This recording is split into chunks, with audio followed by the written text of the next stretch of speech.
The next topic that we are going to discuss is acceleration due to gravity. Till now we have discussed universal law of gravitation. In that we have obtained a constant value that is known as universal constant, that is denoted by capital G. But now we are discussing acceleration due to gravity, that is denoted by small g. ठीक है ना। तो small जी और capital G ये दो अलग अलग चीजें हैं, इसमें कंफ्यूज मत हो जाना। अब एक्सेलरेशन ड्यू टू ग्रेविटी को समझने से पहले हमें एक दो चीजें और समझनी पड़ेंगी। तो first of all, before studying acceleration due to gravity we have to discuss free fall. What do mean by free fall? अब फ्री फॉल होता क्या है? फ्री फॉल नाम से क्या समझ में आता है? फ्री फॉल मतलब कोई ऐसी चीज जो फ्रीली फॉल हो रही है, गिर रही है। जब हम एक्सटर्नल फोर्स अप्लाई नहीं करेंगे और चीज अपने आप गिरेगी without applying any external force, उस केस में वो जो फॉल है वो कैसा फॉल होगा? फ्री फॉल होगा। क्लियर है? देखिए इसकी डेफिनेशन क्या कहती है। Any object is said to be in free fall when it falls towards the surface of the earth only under the influence of gravitational force of the earth. मतलब इस पे कोई भी एक्सटर्नल फोर्स नहीं लगेगा, ठीक है ना। सिर्फ और सिर्फ कौन सा फोर्स लगेगा? ग्रेविटेशनल फोर्स लगेगा। अब हालांकि ग्रेविटेशनल फोर्स भी एक्सटर्नल फोर्स है, लेकिन मतलब कहने का यह है कि मैन मेड, मतलब हमने अपनी तरफ से कोई फोर्स नहीं लगाया। जैसे ये देखिए, इस हाइट से ये आदमी क्या कर रहा है? इस बॉल को नीचे गिरा रहा है, ठीक है ना। तो जब गिरा रहा है तो इसने जस्ट इस बॉल को छोड़ दिया अपने हाथ से, ठीक है। और अब ये जो है नीचे की तरफ आ रही है under the influence of gravity. Gravity के इन्फ्लुएंस में ये नीचे आ रही है, क्योंकि ग्रेविटी क्या है? उसको नीचे की तरफ खींच रही है। एक्सटर्नल फोर्स कब होता? जब ये अपने हाथ का भी थोड़ा सा प्रेशर अप्लाई करता है इसको नीचे ढकेलने के लिए, तब वहां पे एक्सटर्नल फोर्स लग जाता। तो वो एक्सटर्नल फोर्स नहीं लगाना है हमें, ठीक है ना। वो एक्सटर्नल फोर्स क्या होना चाहिए? जीरो होना चाहिए, ठीक है। An object is said to be in free fall when it falls towards the surface of the earth only under the influence of gravitational force। यानी कि सिर्फ और सिर्फ कौन सा फोर्स लगना चाहिए? ग्रेविटेशनल फोर्स लगना चाहिए, हमारे हाथों का या किसी और चीज से एक्सटर्नल फोर्स नहीं लगना चाहिए। अब फ्री फॉल के दौरान होता क्या है? तो during free fall direction of motion is unchanged, कि जो डायरेक्शन है मोशन की वो चेंज नहीं होती, वो वही रहती है। मतलब चीज नीचे की तरफ ही आएगी। ऐसा नहीं है कि ये ऐसे गिरते हुए और फिर एकदम से इधर चल पड़ी, ऐसा नहीं होगा। फ्री फॉल में हमेशा चीजें क्या होंगी? नीचे की तरफ ही फॉल होंगी, ठीक है ना। मतलब एक पर्टिकुलर डायरेक्शन रहेगी उसकी, और डायरेक्शन भी क्या रहेगी? Downward, towards the centre of the अर्थ। तो जब मैं सेंटर ऑफ द अर्थ की बात करता हूं तो आप हमेशा समझिए कि अर्थ के कोर तक उस चीज को खींचने की कोशिश हो रही है, लेकिन कोर तक तो वो चीज जाती नहीं है। क्यों? क्योंकि हम सरफेस के ऊपर रहते हैं ना अर्थ के, तो उसको तो पेनिट्रेट कर नहीं पाएगी मिट्टी को, ठीक है ना। वो तो क्योंकि सॉलिड सरफेस हो गया तो सरफेस तक आती है, ठीक है ना, कोर तक नहीं जा पाती वो। लेकिन अगर सरफेस नहीं होगा तो वो कहां तक जाएगी? कोर तक जाएगी। तो इस चीज में कंफ्यूज मत होना।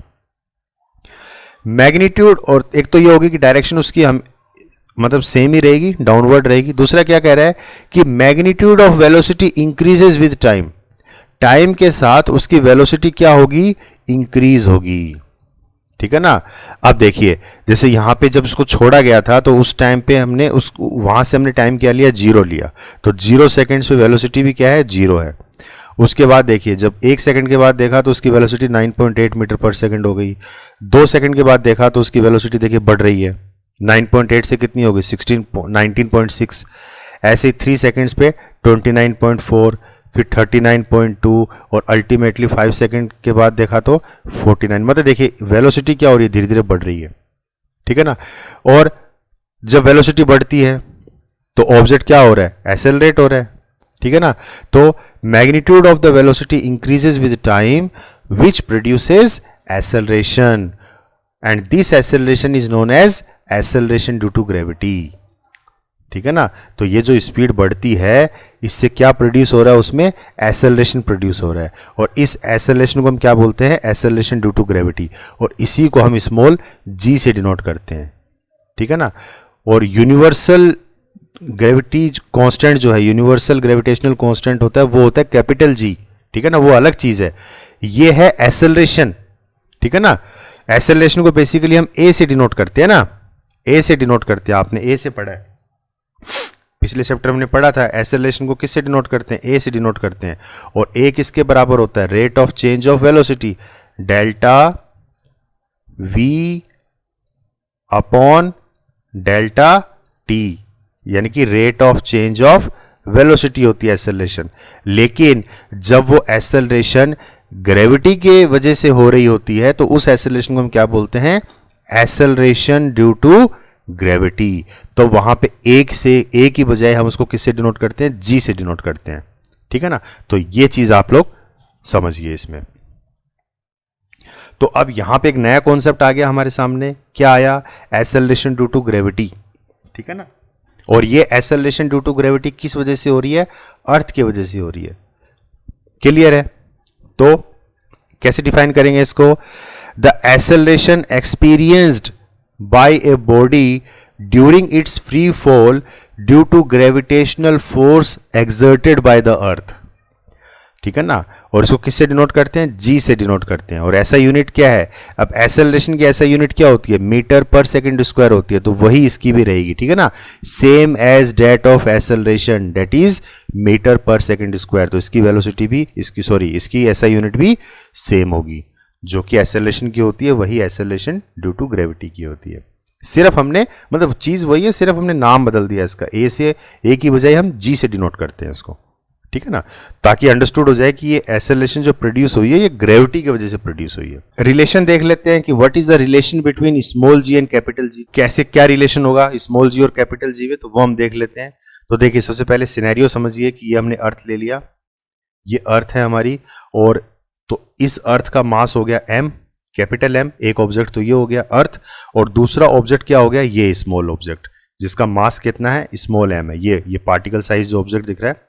और इस ऑब्जेक्ट को हमने क्या कर दिया, अर्थ के सरफेस के ऊपर रख दिया, ठीक है ना। और मैंने कहा था कि दोनों के बीच का डिस्टेंस, दोनों ऑब्जेक्ट का बीच का डिस्टेंस हम कहां से कहां तक लेते हैं, सेंटर टू सेंटर लेते हैं।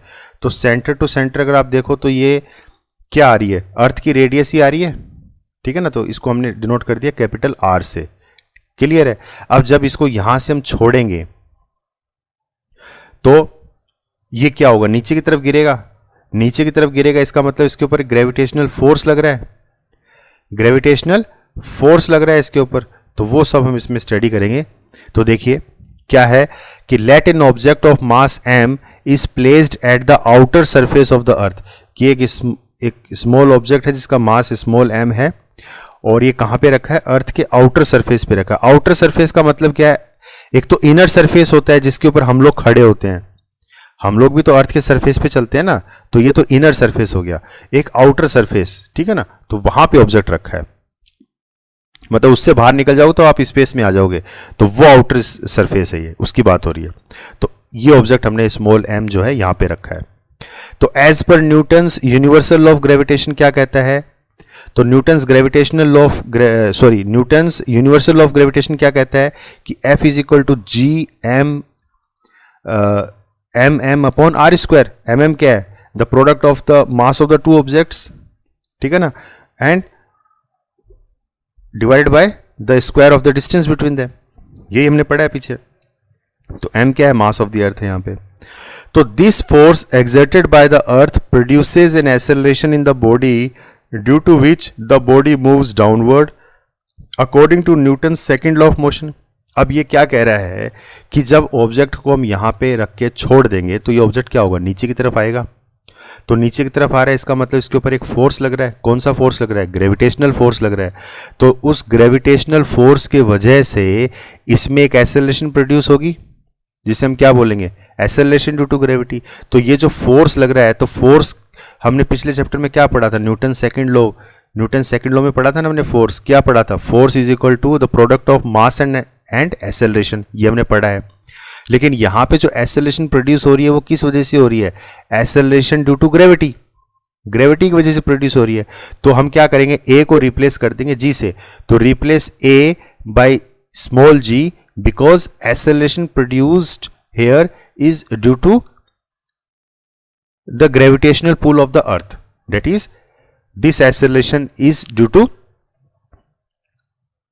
Gravity, that's why we will represent it in terms of small G. तो हम ए की जगह हम किससे रिप्रेजेंट कर देंगे, इसको स्मॉल जी से रिप्रेजेंट कर देंगे। तो एफ क्या हो गया हमारा, एम जी हो गया। तो एक तो एफ ये आया यूनिवर्सल लॉ ऑफ ग्रेविटेशन के हिसाब से, तो एफ की वैल्यू ये आ गई, और एक एफ की वैल्यू ये आ गई एक्सेलरेशन ड्यू टू ग्रेविटी के हिसाब से। तो दोनों में एफ ही है, तो हम इनको इक्वेट कर सकते हैं आपस में। तो फ्रॉम इक्वेशन 1 एंड 2 हम क्या लिख सकते हैं, एम जी को इसके बराबर लिख सकते हैं कि नहीं लिख सकते, लिख सकते हैं। तो एम जी किसके बराबर हो जाएगा, G M M upon R square. तो यहाँ पे स्मॉल एम क्या है, मास ऑफ द ऑब्जेक्ट, और यहाँ पे भी देखिए क्या है, small M mass of the object है। तो ये एम से एम क्या हो जाएगा, कट जाएगा। तो आपके पास क्या बच गया, G is equal to G M upon R square. तो यही वो रिलेशन है, ठीक है ना, यही पूछा था ना, relation between small G and capital G. तो ये स्मॉल जी और कैपिटल जी के बीच में ये रिलेशन आता है। क्लियर है। अब देखिए आप इस रिलेशन से आप क्या समझ रहे हो, क्या समझ में आता है इस रिलेशन से, कि जो जी है वो G is independent of the mass, shape and size of the body. ठीक है ना, कि जो स्मॉल जी है वो किसी भी ऑब्जेक्ट के मास पे डिपेंड नहीं करता है, ना ही उसकी शेप पे डिपेंड करता है, ना ही उसकी साइज पे डिपेंड करता है। क्यों, क्योंकि जो स्मॉल एम है, जो ऑब्जेक्ट का जो मास था वो देखिए कट गया दोनों तरफ, तो वो है ही नहीं इस एक्सप्रेशन के अंदर। यानी कि जो एक्सेलरेशन ड्यू टू ग्रेविटी होती है वो किसी भी ऑब्जेक्ट की शेप, साइज और उसके मास पे डिपेंड नहीं करती। यानी कि इस स्मॉल एम की जगह या तो आप चाहे तो पत्थर का टुकड़ा रख दो, या फिर यहाँ पे किसी मतलब अगर हम अलग अलग मास के दो ऑब्जेक्ट लें, या एक तो आप छोटा सा कोई पत्थर ले लो, या फिर एक तरफ कोई आप बड़ा सा हाथी ले लो, ठीक है ना। दोनों को अगर हम इस हाइट से अगर छोड़ेंगे तो दोनों पे जो फोर्स लगेगा वो सेम लगेगा, ठीक है ना। दोनों ही ग्राउंड पे एक ही टाइम पे पहुंचेंगे, दोनों की वेलोसिटी जो है वो सेम होगी। इसका मतलब ये है, ठीक है ना। यानी कि अगर किसी बिल्डिंग से अगर हम दो चीज़ों को गिराएं, ठीक है ना, एक आप कागज़ की बॉल ले लो और एक आप जो नॉर्मल जो लेदर बॉल आती है वो ले लीजिए आप, दोनों का मास अलग अलग होगा। दोनों को आप एक सर्टेन हाइट से जब गिराओगे तो ग्राउंड पे दोनों की दोनों एक साथ पहुंचेंगी। इसका मतलब ये है, क्लियर है, कि ऑब्जेक्ट की मास पे, शेप पे और साइज पे डिपेंड नहीं करती है ग्रेविटी, ठीक है ना। एक्सेलरेशन ड्यू टू ग्रेविटी इस पे डिपेंड नहीं करती है। ये जो एम आ रहा है, कैपिटल एम, ये मास ऑफ द अर्थ है, ठीक है ना, ना कि मास ऑफ द ऑब्जेक्ट। तो इसका मतलब ऑब्जेक्ट के मास, शेप और साइज पे डिपेंड नहीं करता। तो किस किस पे डिपेंड करता है, तो डिपेंड किस पे करेगा, it depends upon the mass and radius of the earth. मतलब अर्थ का जो मास है और अर्थ की जो रेडियस है उस पे डिपेंड करता है, ठीक है ना। यानी कि कहने का मतलब अगर हम मून पे चले जाएं तो मून की ग्रेविटी अगर हम देखेंगे तो वहां पे मास किसका आ जाएगा, मास ऑफ द मून, और रेडियस क्या हो जाएगी, रेडियस ऑफ द अर्थ। तो इसका मतलब वहां पे जी की वैल्यू भी अलग आएगी। यानी कि हर एक प्लेनेट की, हर एक सैटेलाइट की, ठीक है ना, चाहे वो आर्टिफिशियल सैटेलाइट हो या नेचुरल सैटेलाइट हो, ठीक है ना, सबकी ग्रेविटी क्या होगी, अलग होगी। सबकी ग्रेविटी अलग होगी क्योंकि सबका मास अलग है और सबकी जो रेडियस है, जो साइज है वो अलग है, लेकिन ऑब्जेक्ट की उसके ऊपर डिपेंड नहीं करता है। क्लियर है। तो ये चीज बताना चाह रहे हैं यहां पे। Value of acceleration due to gravity, अब जी की हम वैल्यू भी निकाल लेते हैं, मैथमेटिकल वैल्यू क्या होती है इसकी, क्योंकि वो हमारे बहुत काम आएगी न्यूमेरिकल्स को करते वक्त। तो एक्सप्रेशन क्या आया था जी का, कि small G is equal to capital G M upon R square, ये एक्सप्रेशन आया। तो हम अर्थ की बात कर रहे हैं यहाँ पे, तो अर्थ का हमें मास पता है, अर्थ की हमें रेडियस पता है, तो वो हम चीज़ें पुट कर देंगे। और जी क्या है, कांस्टेंट वैल्यू है, ये भी हमारे सामने है। तो ये सारी वैल्यू जब हम पुट करेंगे और इसको सोल्व करेंगे तो जी की वैल्यू देखिए कितनी आ रही है, 9.8 मीटर पर सेकेंड स्क्वायर। ये फिक्स वैल्यू है। एक्सेलरेशन ड्यू टू ग्रेविटी जो होती है वो 9.8 मीटर पर सेकेंड स्क्वायर होती है। क्लियर है। ये है एक्सेलरेशन ड्यू टू ग्रेविटी, किसकी, अर्थ की। लेकिन अगर हम मून की बात करेंगे तो मून की ग्रेविटी अलग होगी, जुपिटर की ग्रेविटी अलग होगी, ठीक है ना। हर एक प्लेनेट की अपनी अपनी ग्रेविटी होती है और सबकी अलग अलग होती है, ठीक है ना। क्यों, क्योंकि उनका मास भी अलग होगा, उनकी साइज भी अलग होगी। अब देखिए पहला क्वेश्चन क्या कह रहा है, calculate the acceleration due to gravity on the surface of the moon. Moon के ऊपर हमें क्या निकालना है, एक्सेलरेशन ड्यू टू ग्रेविटी निकालना है, मून के ऊपर निकालना है। तो मास ऑफ द मून दे दिया और रेडियस ऑफ द मून दे दिया, तो एक्सेलरेशन ड्यू टू ग्रेविटी निकाल लेते हैं। ठीक है, तो मास ऑफ द मून दे दिया, रेडियस ऑफ द मून दे दिया, एक्सेलरेशन ग्रेविटेशनल कांस्टेंट हमें पता ही है, तो acceleration due to gravity on moon क्या हो जाएगी, तो small G is equal to capital G M upon R square. Simply value put करनी है, कितनी आई 1.63 मीटर पर सेकेंड स्क्वायर। देखिए यहाँ पे तो मैं सीधा सीधा ही दिख रहा है आपको, ठीक है ना, लेकिन ये आपको सोल्व करना है। आप घर पे अपनी रफ कॉपी में सोल्व करके देखिए इन इक्वेशंस को, वरना एग्जाम में नहीं कर पाओगे, ठीक है ना, क्योंकि यहाँ तो हम सारी चीज़ें प्रैक्टिस नहीं कर सकते हैं क्योंकि ये मैथमेटिकल पोर्शन है। तो ये आप लोग अपने से ट्राई करोगे, ठीक है ना, करके देखने हैं सारे, ये सोल्व करके देखना है, ठीक है ना, कि वैल्यू कैसी आई। तो ये कितनी आएगी 1.63 मीटर पर सेकेंड स्क्वायर।